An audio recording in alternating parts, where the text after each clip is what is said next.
बहुत बहुत धन्यवाद भैया। एक भोजपुरी में हमने की अलग कोशिश करनी जा और रोज सब इतना प्यार दुलार आशीर्वाद देने जा कि गाना आज 350 मिलियन व्यूज क्रॉस कर गया। शुरुआत कर दिया जाए भाई पूरे भोजपुरी का नंबर 1 सॉन्ग।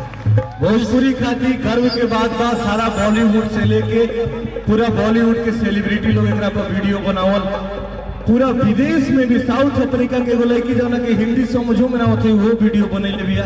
ये हमनी के भोजपुरी के खाती गर्व के बात बा। छोटी छोटी लड़कन के गाना याद हो बा, ये हमनी के भोजपुरी खाती गर्व के बात बा।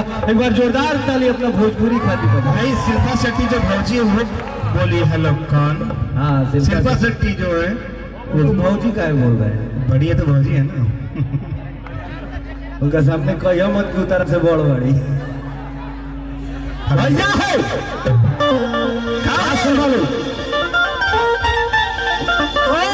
जिया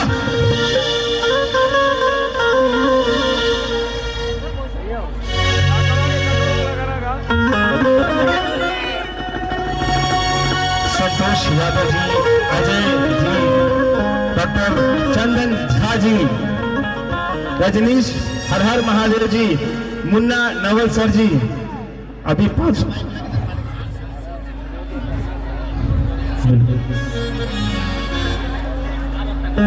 अशोक श्रीवास्तव जी, उनकी पूरी टीम, अजय भाई जी, पप्पू भाई, राहुल पांडे जी, बहुत बहुत धन्यवाद पूरी टीम, हमारे अजय यादव जी।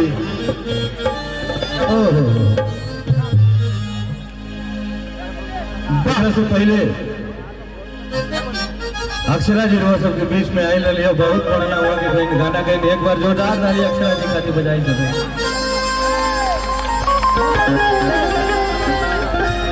देखो गाना हम अक्षरा जी खाती गावल चाहते हैं। गा दी आपके लिए 7 खून माफ है। अगर अक्षरा जी को अच्छा लगेगा तो वो स्टेज पे आएंगी। हना करूँगा सबसे कहा था नहीं।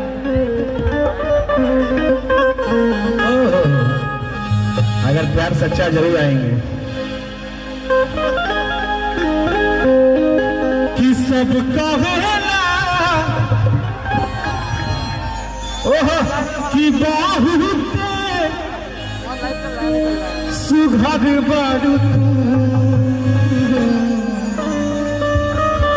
भैया।